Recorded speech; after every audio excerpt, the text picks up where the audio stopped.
Sampurasun. Bismillah, alhamdulillah, alhamdulillah, asyhadu anna Muhammadan abduhu wa rasuluh. Amma ba'du. Yang saya hormati, hormatan simpuring, Kilancet, Kang Apan dari dosen pasca sarjana fisik Unpad. Dulu dosen pembimbing saya Kang Informal. Jadi kalau tahu jasa saya palsu atau tidak Kang Apan yang bertanggung jawab. Kang Komeng, ini suhu politik Jawa Barat yang saat ini ada di posisi Dewan Pimpinan Pusat Partai Persatuan Pembangunan. Tapi dalam kapasitas hari ini dari forum parlemen ya, ada Kang Budi, lalu Kang siapa? Kang Ujang dan kawan-kawan, Kang Caca. Jadi terkhusus memang forum parlemen kita undang karena juga sudah menunjukkan sebuah pergerakan begitu, dan ini ada persoalan parlemen nih yang belum bisa optimal. Kang Dodi ini tokoh cukup fenomenal yang terus dihajar oleh besar-besarnya KDM, tapi beliau tangguh, dan ini kenapa Kang Dodi dikenalnya aktivis kampung ya, dan teman-teman yang lain, Kang Tio, Kang Ibu Popi, selaku inisiator. Nah, ada khusus Kang Agus aja nih, patuh ulang nyumput wae Kang. Ayo Kang. Nggak apa-apa, udah tahu. Ini ketua tim pemenangan KDM di Bandung Barat. Dulu. Dulu. Jadi tokoh insaf ini. Jadi ini menarik ya. Dari Republika, penanggung jawab Jawa Barat juga hadir, dan teman-teman wartawan yang lain yang tidak bisa saya sebutkan satu persatu. Memang ini sebetulnya forum untuk teman-teman wartawan, jadi tokohnya diatur ya, nggak bisa. Tadi salam hormat dari Kang Dada, memang karena beliau ada acara khusus. Yang lebih luar biasa lagi, saya apresiasi dari Kang Nejang Nasr tadi Kang. Langsung telepon, aduh Kang, saya udah bulan Jumatan udah rencana ke sini, tapi tiba-tiba praksi saya menugaskan saya ke Hong Kong katanya nanti malam, jadi mendadak. Ya kira-kira itulah gambaran kaukus yang kita bangun. Jadi Bu Naneng, saya belum ketua nih, hanya ya kita mengorganisir lah ketokohan di Jawa Barat untuk masih bisa berkontribusi ke beberapa hal yang berkaitan dengan kondisi-kondisi yang kita hadapi. Terima kasih Bu Neneng. Bu Neneng aktivis juga dari Universitas Balai Bandung Kang, Pak Lili ya, dan beliau mengikuti semua pergerakan kita di sini. Terima kasih Bapak Ibu sekalian. Inti dari hari ini atas sebuah lebih kepada kesadaran menghadapi sebuah fenomena di Jawa Barat ya, saya menyisakan sebuah tanggung jawab dalam perspektif kebangsaan dan juga secara budaya sebagai orang Jawa Barat, khususnya dari komunitas masyarakat adat Sunda. Saya mewakili ada beberapa yang tentu memerlukan sebuah bukan penilaian dan kemudian pensikapan kepada sebuah perjalanan pemerintahan hasil dari pemilu 2005 kemarin ya, 2004 kemarin.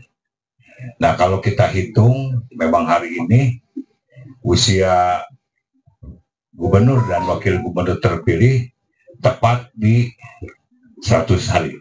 Ya, di hitungan-hitungan kami 100 hari, dan saya kira sudah menjadi sebuah tradisi politik lah, boleh katakan, selalu mengedepankan. Beberapa lembaga survei pun sudah melempar ke publik begitu tentang 100 hari kinerja gubernur, lalu juga lembaga survei sama, lalu beberapa pemerhati di bidang pemerintahan juga sama. Jadi memang 100 hari ini menarik. Nah, kali ini kita coba untuk melihat dari perspektif lain dari Pasir Impun ya, tentang 100 hari kepemimpinan Gubernur Deddy Mulyadi yang berpasangan dengan Pak Erwan di dalam konteks pemerintahan.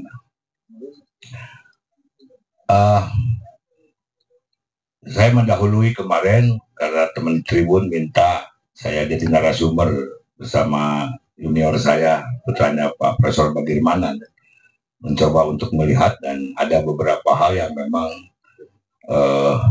kita bahas. Nah, di forum hari ini saya bebas, jadi tanggapan saya kira tidak ada istilah narasumber ya, narasumbernya kita semua. Lalu nanti kita rangkum, kita kemas bersama. Tapi sebagai pengantar tentu ada petunjuk-petunjuk jalan yang harus kita lihat. Nah, untuk tidak kabur melihat sebuah persepsi tentang fenomena yang ada yang dikenal. Jadi saya lebih lugas lah bicara.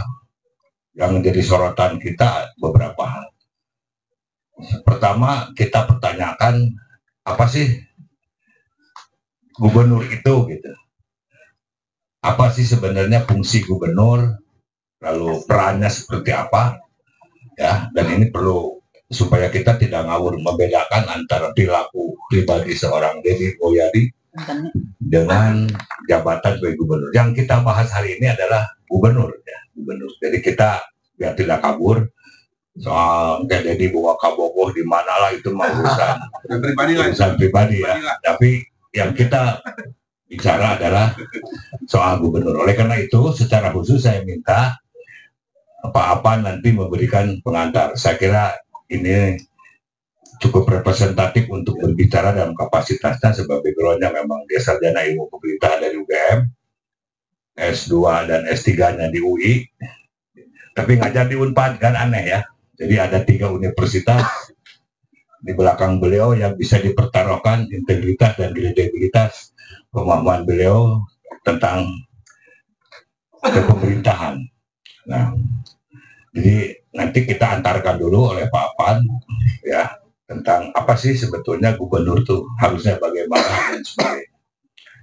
Kemudian ada hal yang menarik, ini istilah konten, saya nggak tahu narasumbernya, silakan yang berani nanti bicara. Jadi kita fokus saja bicara tentang gubernur konten ya, yang sudah dijuluki oleh gubernur Kalimantan mana? Kalimantan Timur. Dari situ ada variabel lain yang harus kita lihat, sebab ada fenomena khusus hari ini di mana media sosial menjadi bagian dari akan bisa menjadi bukan hanya petunjuk arah, tetapi bisa menjadi sebuah mekanisme yang bisa mengalahkan, jangan sampai mengalahkan institusi-institusi kenegaraan. Ini penting ya, sebab sepertinya ada penggiringan tentang peran media sosial ini.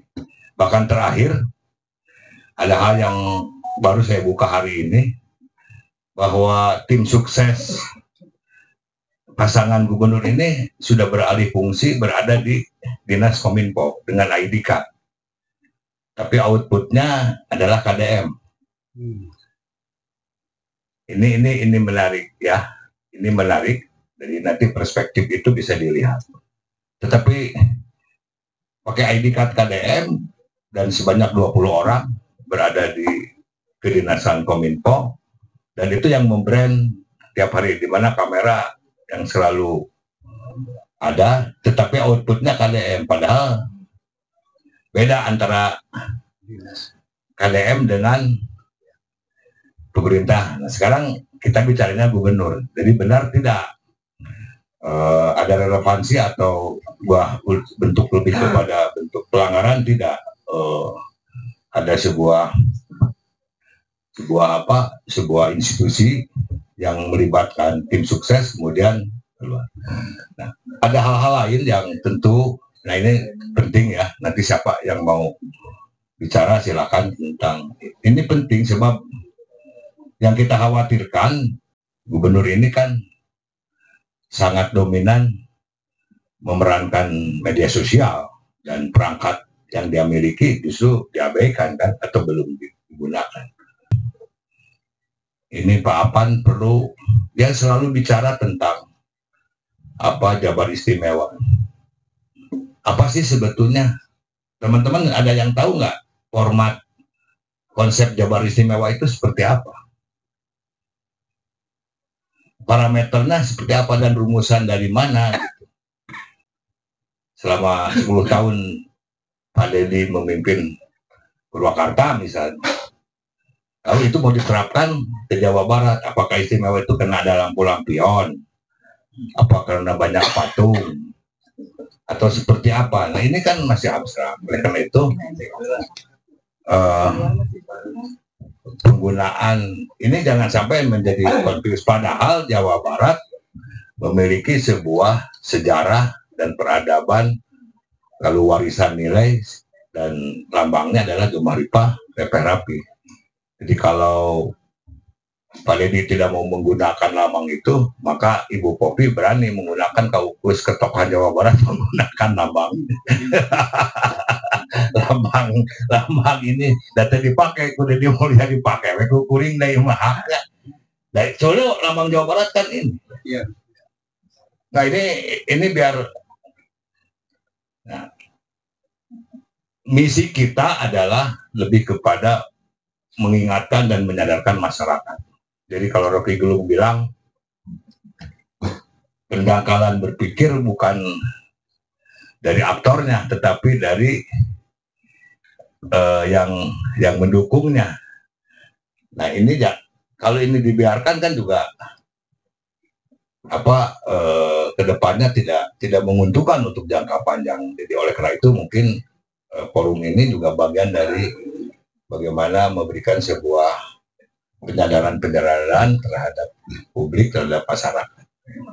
Nah poin-poin lain silakan, saya kira ada hal yang kontroversi ya, mulai dari penutupan tempat wisata, ada vasektomi, ada isu barak dan APBD gitu. Ya saya bilang ya kalau dengan posisi DPRD seperti rumah tangga lah, suami istri gitu kan. Apa sih? Dulu saya kasih gambaran waktu saya ketua DPRD itu umur saya 40 tahun dan saya SMA di daerah Ciamis, Pak Nuriana udah dandi. Saya masih kebayang Ibu Reja, sekuan saya, Pak, punten, tinggal Pak Gubernur, terus ngabring balik depangan. Saya lihat bener, saya nggak enak hati loh. Pak Nuriana diiringi oleh 3 wakil gubernur dan Sekda Pak Dani waktu itu. Sengaja datang menghadap kepada pimpinan DPRD hanya untuk berkonsultasi karena ada angka-angka yang dirubah bayangan. Saya tahu Pak Nuriana bukan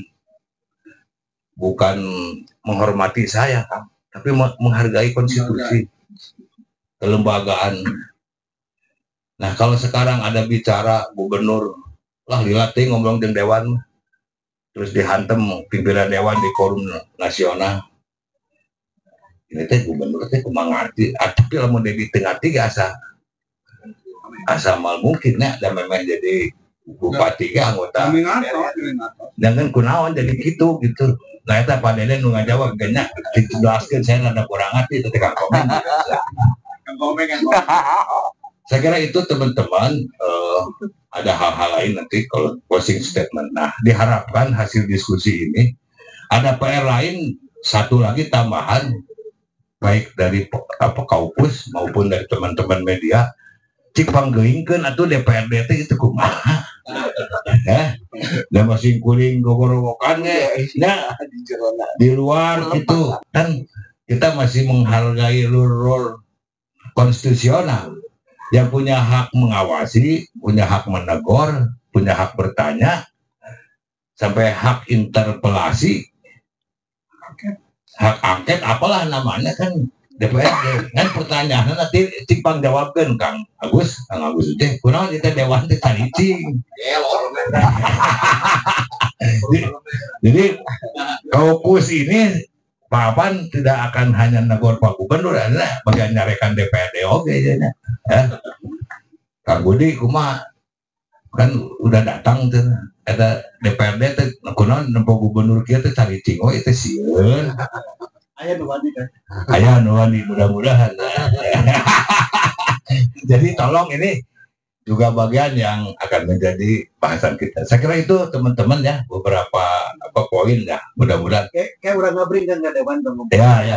Saya kira itu teman-teman ya kita mulai dari Kang Apan dulu ya Kang Apan nanti silakan bebas dan tidak ada yang harus diatur siapa kita karena Kang Apan bukan politisi ya akademisi dan nganuhun kepisan berani masuk ke forum dan becek Kang kayak resiko sedetik gak kenal percaya orang menes mah wanian lah tepuk tangan buat Pak Apan ya boleh Kang Apan. Bismillahirrahmanirrahim. Assalamualaikum warahmatullahi wabarakatuh.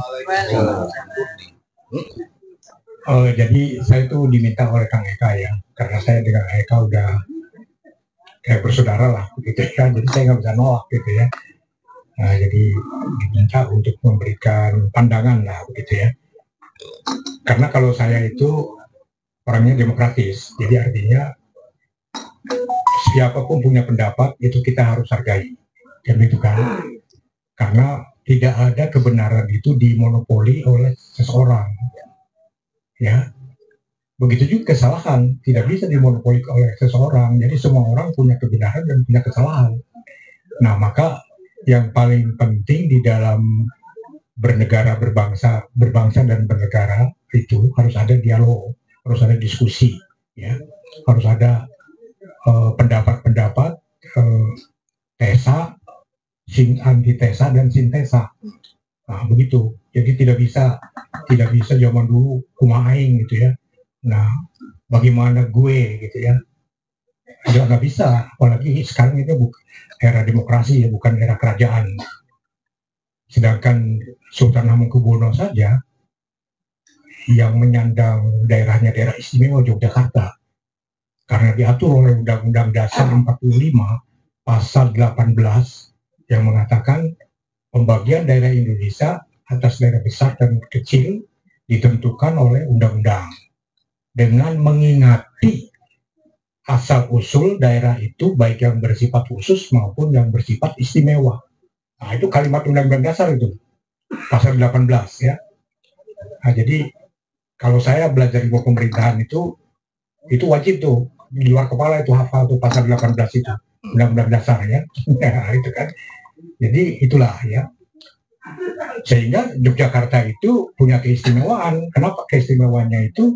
Pertama, gubernurnya tidak dipilih oleh rakyat, tetapi dia juga didampingi oleh DPRD Provinsi DIY namanya. Nah, kabupaten kota di Yogyakarta, Bantul, Sleman, Gunung Kidul, apa itu yang sebelah sini yang ada bandara itu, Kulon Progo, itu ada bupati, tapi ada DPRD juga, DPRD Kabupaten Sleman, DPRD Kabupaten Bantul, Kulon Progo dan sebagainya. Nah, ini daerah istimewa, gubernurnya tidak dipilih oleh rakyat, tapi dikukuhkan istilahnya, pengukuhan, bukan pemilihan, pengukuhan. Sri Sultan Hamengkubuwono ke-10 sebagai gubernur daerah istimewa Yogyakarta. Saya kebetulan sekolah di Jogja ya, 7 tahun saya sekolah di sana di Jogja tinggal ya. Karena dulu UGM itu lama sekolahnya, paling susah. Ya, masuknya susah, keluarnya susah gitu ya. Nah, itu kan. Nah, jadi seperti itu. Gimana? Oh ya. Tapi biasanya asli ya. Ya, asli dong. Ya. Jadi Jangan fotokopi kan. oh ya. Jadi ini ada satu lagi yang unik ya di dalam pemerintahan ini ya, supaya ini punya pemahaman ya. Jakarta daerah khusus ibu kota ya, itu berbeda. Jakarta itu gubernurnya dipilih oleh rakyat ya, tapi dia tidak punya DPRD DKI Jakarta. Ya nggak ada dia punya DPRD DKI Jakarta, ada DPRD di Jakarta, dipilih oleh rakyat melalui pemilu, gubernurnya dipilih oleh rakyat melalui pemilu. Kalau Jogja, sultannya atau gubernurnya karena merangkap Sultan Ngayogyakarta Hadiningrat Tidak punya. termasuk gubernur tidak dipilih oleh rakyat, tapi dikukuhkan karena itu undang-undang pasal 18 Undang-Undang Dasar 45 itu tadi. Bukan undang-undang loh, ini undang-undang dasar nih. Ya, nah, undang-undang kan lebih rendah kedudukannya daripada undang-undang. Undang-undang dasar ini undang-undang konstitusi. Karena kerajaan Yogyakarta itu udah lebih dulu berdiri daripada Negara Kesatuan Republik Indonesia (NKRI). Kan sultannya aja udah 10 kan, sultan ke-10 kan. Tuh, bayangkan sultan ke-10, satu sultan aja itu berapa tahun? Sampai meninggal kan, udah meninggal baru ganti. Kan begitu kan? Nah, Hamengkubuwono yang sekarang ini yang ke-10 itu saya masih tahu waktu dia kuliahnya di UGM itu Fakultas Hukum beliau itu. Karena tetanggaan dengan saya Fakultas Fisip. Saya tahu kuliahnya. Saya kuliah naik mobil, dia orang mahasiswa nggak ada yang naik mobil kecuali Pak Sultan itu kan, begitu kan? Zaman dulu tuh tahun 76 kan. Nah, ya motor-motor bebek itu ya, Honda bebek ya. Motor bebek tuh, ya kan ya. Jadi sepeda rata-rata Jogja itu sederhana orangnya, gitu kan. Tapi dia jadi Sultan Hamengkubuwono ke-10. Nah, sekarang Jakarta, Kota Madya Jakarta Timur, Kota Madya Jakarta Utara, Jakarta Barat, Jakarta Selatan, Jakarta apalagi ada 5, Jakarta Pusat, itu tidak memiliki DPRD. Nggak ada DPRD Jakarta Timur misalnya, Jakarta Barat nggak ada. Yang ada DPRD DKI Jakarta. Itu ya keunikan pemerintahan ini. Yang ketiga adalah Papua. Papua itu ada yang namanya MRP, Majelis Rakyat Papua. MRP, semacam MPR-nya. Nah, di daerah lain nggak ada MRP, kecuali di Papua ada MRP, Majelis Rakyat Papua. Tapi ada DPRD juga, DPRD Provinsi Papua. Ada Gubernur Papua dipilih oleh rakyat. Nah, begitu kan ya. Nih, jadi tiga model ini kalau Aceh Darus Aceh, NAD, Nangro Aceh Darussalam, itu juga ada keunikan. Ada di sana ada partai lokal. Partai lokal boleh bersaing untuk menduduki orang-orangnya di DPRD Provinsi Aceh maupun kabupaten-kabupaten di Aceh. Nah, di tempat lain nggak ada partai lokal. Partai lokal, ya, Partai Pasundan misalnya. Di Jawa Barat nggak ada. Aceh punya. Nah, jadi ada keunikan, ada 4 nih uniknya di Indonesia ini. Nah, sekarang kembali sekarang ke posisi gubernur ya. Jadi model itu. Nah, sekarang begini. Di dalam penyelenggaraan pemerintahan itu ya, kalau dosen saya mengatakan itu Indonesia itu adalah negara kesatuan yang didesentralisir. Kalimatnya begitu.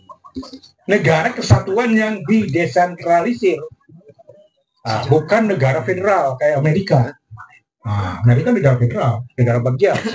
Ada negara bagian. Indonesia enggak.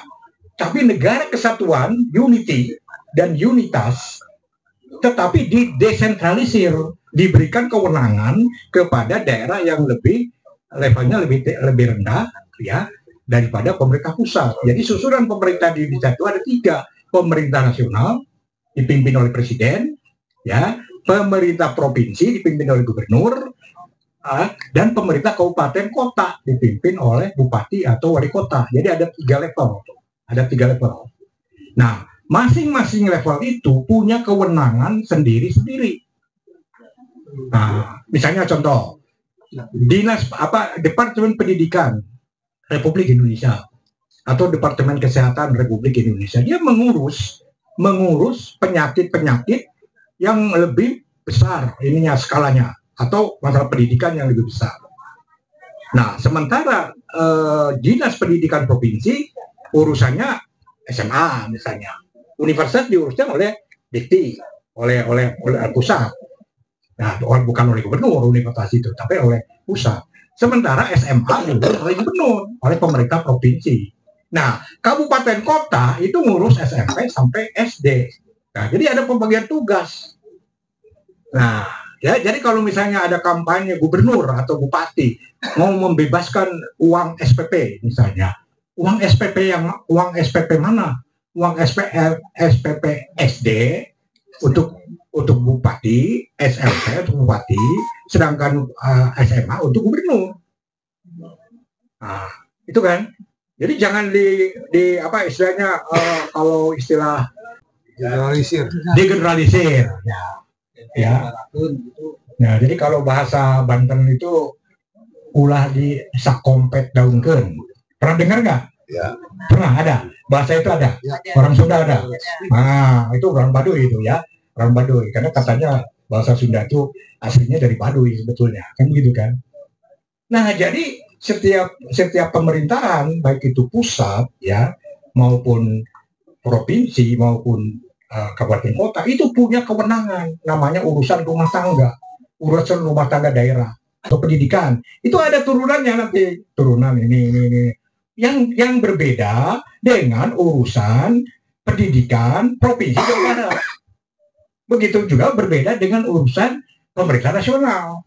Nah, jadi kalau menurut pendapat saya, ya, bupati atau gubernur jangan merasa dia bisa melakukan segala sesuatu. Ya udah, tugas utamanya aja. Urusanmu itu apa? Dalam bidang pendidikan itu kamu ngurus apa? Gubernur, bupati, wali kota, pemerintah nasional itu udah ada itunya, tidak pacorok apa itu ya, pacorok kodek ya namanya ya. Nah itu ya, masyarakat awam tidak paham itu, terus terang aja tidak paham. Nah, sampai detail begitu, terus terang aja detail kayak begitu. Tapi dengan Undang-Undang Otonomi Daerah yang baru sekarang, Undang-Undang Nomor 23 tahun 2014 ya, oke. Kewenangan itu, urusan-urusan itu semua diletakkan ke kabupaten kota. Otonomi daerah.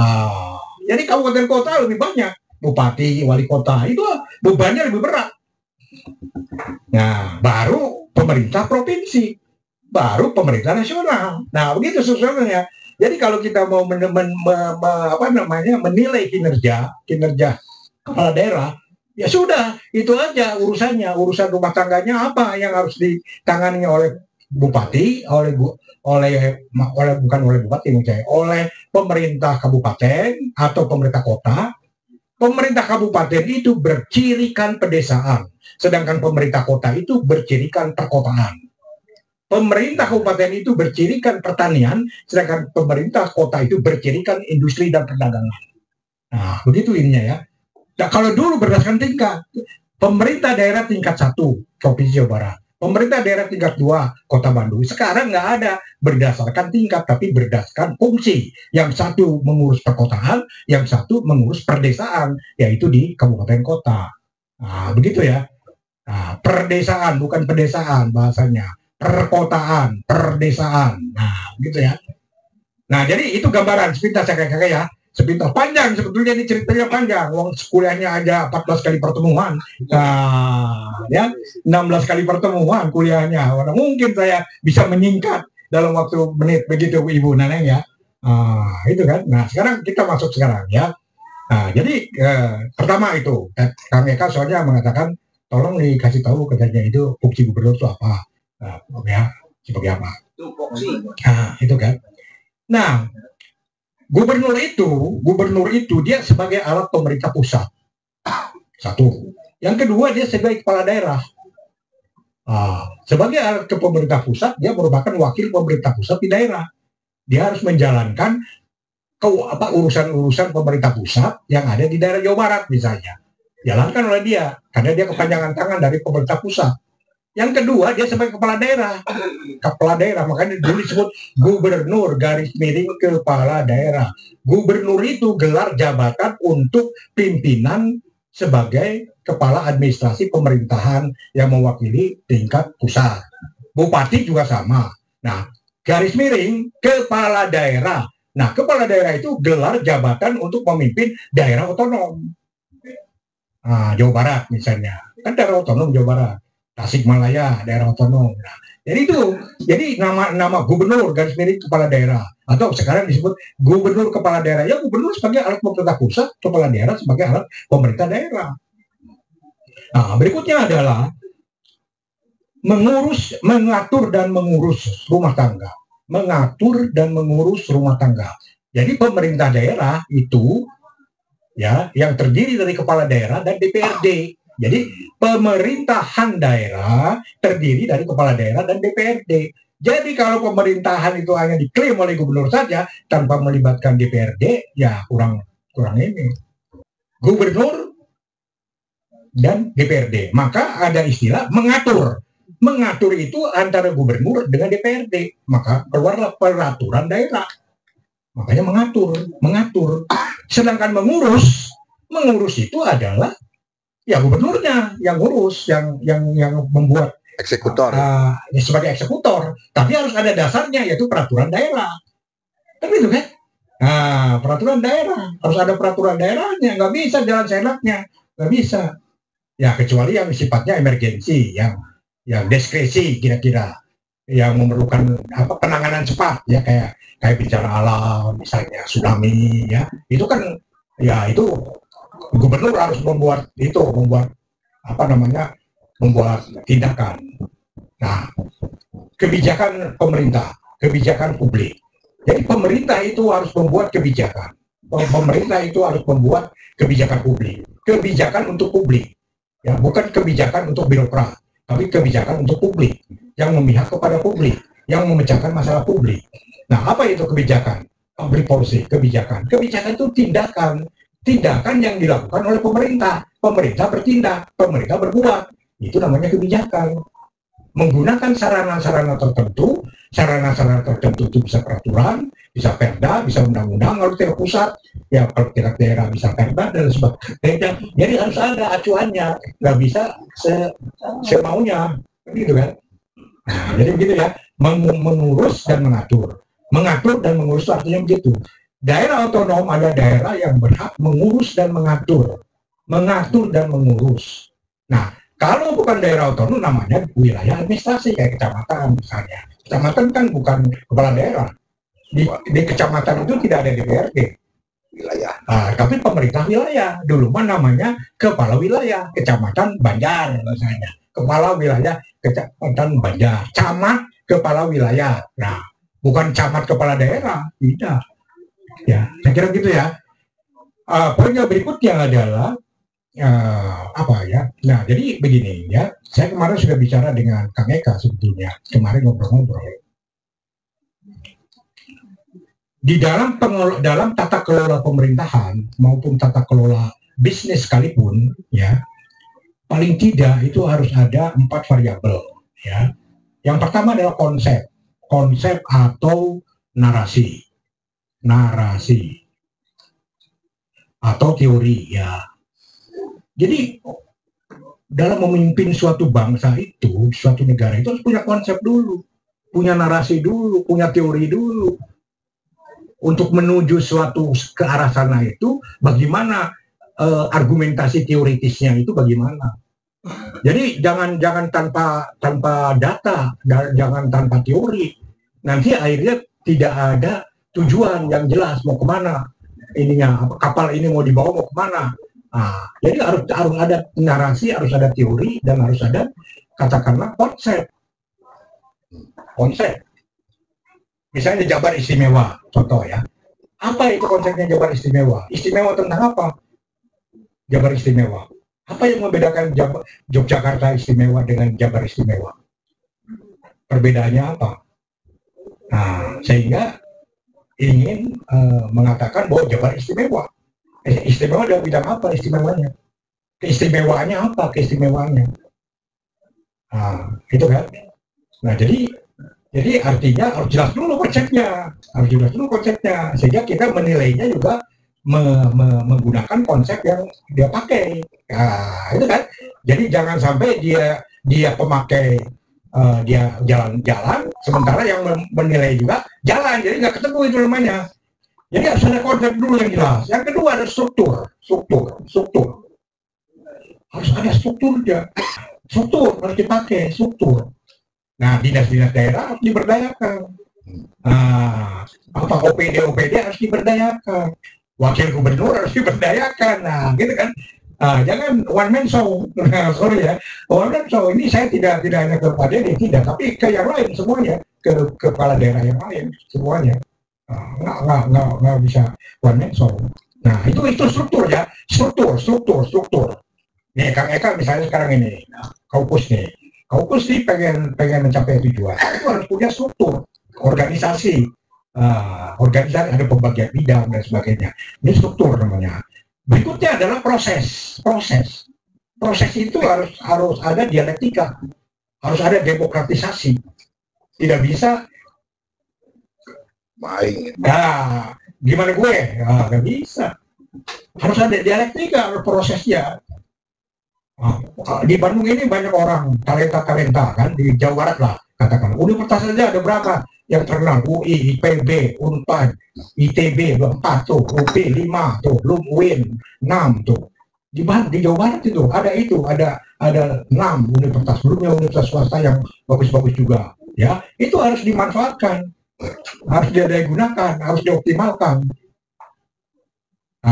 Itu kan. Nah, jadi untuk sebagai masukan itu proses ya, prosesnya harus demokratis, prosesnya harus transparan, prosesnya harus tidak menciptakan konflik, karena ini untuk kepentingan publik, bukan untuk kepentingan pribadi, untuk kepentingan publik. Sedangkan APBD sendiri biayanya itu dari pajak publik, pajak rakyat, ya pajak kendaraan bermotor dan sebagainya. Jadi ya harus diajak serta lah masyarakat juga. Ya, yang terakhir adalah publik. Ya, publik. Pada akhirnya produk suatu kebijakan, apapun itu kebijakan, yang harus menikmati adalah publik. Ada mungkin yang tidak kebagian misalnya. Itu harus diperbaiki bagaimana meminimalisir orang-orang yang tidak kebagian dari produk kebijakan publik. Jadi yang namanya pemerintah itu harus membuat produk. Produknya itu berupa kebijakan publik. Tuh. Kalau pemerintah tidak membuat kebijakan publik, maka pemerintah tidak berbuat. Itu persoalannya. Nah, sekarang tadi gubernur konten ya. Nah, sekarang populisme. Sekarang saya masuk ke populisme dan kinerja dan produk. Nah, biasanya pemimpin yang naik karena populisme dan menggunakan sarana demokrasi ketika dia mau naik, ya biasanya ya di berbagai belahan dunia begitu. Populisme itu dipakai untuk mencari dukungan publik, untuk menaikkan sang pemimpin ke kekuasaan. Nah, tetapi ya setelah dia berkuasa, ini kan. Tetapi setelah dia berkuasa, belum tentu ya apa yang menjadi keinginan publik, apa ketuntutan publik itu dipenuhi. Dia hanya naik aja, naik ke singgasana. Setelah dia naik di singgasana, belum tentu dia memenuhi keinginan dari populisme itu. Nah, ya itu biasanya begitu. Maka yang perlu itu adalah pemimpin itu dinaikkan lewat populisme dan demokratisasi, tetapi kinerjanya itu ini punya kemampuan kinerja, sehingga produknya itu memecahkan masalah-masalah publik. Itu misalnya contoh ya sekarang 100 hari misalnya, pendidikan, kesehatan, daya beli, pendidikan, kesehatan, daya beli, infrastruktur, 4 tuh yang dirasakan langsung oleh publik. Apakah ada tanda-tanda bahwa kesehatan, pendidikan, atau daya beli, atau infrastruktur semakin membaik? Walaupun baru 100 hari ya, tapi paling tidak dia harus punya konsep dulu bagaimana menata kota, membangun desa, menata desa. Ya, jadi seperti itu ya. Nah, jadi kalau pendapat saya, ya itu barangkali ya. Jadi saya hanya ini aja, menstimulus supaya diskusi kita ini hidup. Karena saya tidak punya pretensi bahwa narasumber itu saya satu-satunya. Saya tidak mau kayak begitu kan. Tapi kita semua sebagai narasumber punya pandangan, punya pendapat dan sebagainya. Saya kira begitu, Kang Eba ya. Jadi sekali itu. Terima kasih. Kurang lebihnya mohon maaf. Assalamualaikum warahmatullahi wabarakatuh. Betul, Kang Epan. Saya kira perlu ini memang kita jangan membuta juga. Gitu. Jadi harus ngerti dulu apa gubernur sehingga kita tidak salah berinterpretasi. Itu yang paling penting. Kami dari Forum Parlemen melihat dari sisi regulasi pemerintahan, demokrasi ini berbahaya, gaya DDI ini. Sangat berbahaya sekali. Dan saya lebih melihat kebijakan DDI ini lebih kepada kebijakan institusi yang sifatnya nalar dan perasaan. Jadi kalau DDI melihat datang ke sebuah daerah, terus dia melihat secara firasat hati dan nalarnya, iya kudu dilakukan langsung spontan, bener kan? Kalau secara pribadi mah sah-sah saja, tidak dilarang. Tapi hari ini DDI adalah sebagai gubernur, bukan sebagai raja. Kalau raja mah kan tidak perlu banyak aturan dan lain-lain. Mau turun kemana, cek raja A ya kudu A, cek raja B kudu B, kan gitu. Itu clear. Tapi dalam sebuah tata kelola pemerintahan, di sini ada doktor dari Unpad, Kang Eka, dan ini mantan ketua DPRD. Tentu kan ini hal yang tidak baik. Kenapa? Karena undang-undang sudah mengatur, yaitu Undang-Undang Nomor 23 tahun 2014 tentang penyelenggaraan pemerintahan daerah di tingkat provinsi adalah gubernur bersama DPR. Di mana gubernur dibantu oleh perangkat, ya ada sekda, ada OPD dan SKPD. Kan itu alur cerita undang-undangnya kan begitu. Rule-nya kan. Tapi kalau DDI sekarang membuat sebuah gebrakan tanpa diikuti aturan yang sudah clear dalam Undang-Undang 23, jelas dia adalah melanggar aturan pemerintahan daerah. Ini yang harus diluruskan. DDI mere duit anu jelema apa tadi anak kecil yang rapet teh yang dempet Bang Kembar Siam, dia lakukan spontanitas. Pertanyaannya, emang di Jawa Barat kan hiji anu membutuhkan operasi Kembar Siam, itu kan? Dia membantu di mana di bawah pengamatan anak-anak jalanan, di bawah lampu merah, diberi duit 2 juta, 1 juta. Emang hanya satu anak nakal yang ada di Jawa? Yaitu opini yang dibangun. Nah artinya ini yang harus kita kritisi. Kenapa? Termasuk kemarin terakhir saya memperhatikan Kang Eka ya, begitu dia ngobrol di mana di Cirebon mengenai Musrembang, ya kan? Dia berbicara tentang dewan sebenarnya sudah benar melakukan interupsi Kang Eka. Karena dalam forum resmi, dijawabnya ke YouTube. Ini juga kan hal yang gegabah, dan itu membuat publik seolah-olah Bapak Aing nggak bener, dewannya tegawe, itu ya. Ini yang narasi-narasi yang seperti ini yang diluruskan, ya kan? Sehingga begitu opini itu dikeluarkan, adapun tadi daya pikir masyarakat kan lebih banyak menengah ke bawah dibanding ke atas. Begitu seperti itu, seolah-olah dewan tidak bekerja, DDI-lah yang bekerja dan benar. Ini saya prihatin. Nah, harusnya apa yang dilakukan DDI seperti tadi yang disampaikan para teman-teman di Kaukus, harusnya begitu dia bilang, anak telantar ini bereskan, nih saya sumbang, isuknya diususul, ditanya ke dinas terkait, udah ada belum regulasi untuk ini? Kalau belum ada, kamu usulkan ke dewan. Kenapa? Udah dipikir dewan penghambat, dan memang aturan ada kudu lila. Lain ayeuna datang isukan dibuat, dewan itu memang ada proses. Makanya ada KUA-nya, kebijakan apa umum anggarannya, ada RKPD-nya, ada RAPBD-nya, baru hingga disepakati APBD. Memang begitu aturannya. Kalau memang jadi tidak mau seperti itu, ya ubah dulu regulasinya. Jadi aja. Betul nggak kayak? Bahkan saya sangat miris. Kenapa? Karena Kang Deddy Mulyadi ini kan pernah jadi dewan sebelum jadi bupati. Pernah jadi bupati, pernah jadi DPR RI. Pertanyaan saya sederhana kepada Deddy, emang kan zaman mana gitu memang pakai proses itu? Kan sarua mengusulkan perda mah udah ada pembahasan. Jangan sampai rakyat dibodohin gitu lah.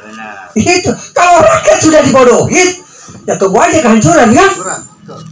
Untuk ya, kalau merilis sedikit ke sana, kita kan banyak yang terkesima dengan pencitraan. Kita kan ada contoh. Makanya tadi kata Akang kan muncul. Ini kan Mulyono Jawa Barat, ya kan? Kita kan tidak ingin seperti itu. Apalagi Jawa Barat ini kan kota bisa dikatakan ini Bandung khususnya, ini kan kota pendidikan. Ada ITB, ada UNPAD, betul gak? Kan universitasnya gini sih, masa tidak dihargai kan? Nah ini penting ke depan Kang Eka. Tapi setuju. Ini harus ada kritikan yang keras terhadap Deddy Mulyadi. Bila perlu tadi kita dialog siap. Kang Eka punten, kita forum parlemen sudah dua kali bertemu dengan satu dengan fraksi PDIP langsung diterima oleh Pak Ono, kedua diterima oleh fraksi P3. Pada prinsipnya mereka bulan-bulanan dengan sikap itu. Tetapi kita kan sesama partai politik ya, kita menyadari kalau di atasnya tidak A ya susah. Kalau kita main B di sini kecuali keberanian kan, kalau tidak berani ya disorong aja susah. Ini kendala yang terjadi di parlemen. Ada tekanan. Artinya ini yang harus kita netralisir posisi ini sehingga apa yang kita selama ini diteriakan didengar langsung oleh Deddy. Tadi teh seorang Deden cenah urang di kampung kan itu ngawarokeneh mah wajar investment aja. Orang parlemen sudah mengirim itu tulisan kalau Deddy tidak melaksanakan sesuai dengan aturan yang ada, Dewan bisa melakukan hak konstitusinya, bisa Investment. interpelasi, bisa angket, berakhir dengan investment. Apa yang salah? Dan itu konstitusi. Jadi kita tidak perlu takut. Justru forum ini harus menjadi trigger keberanian untuk mengubah gaya. Kan anggaplah dari ini gayanya begitu.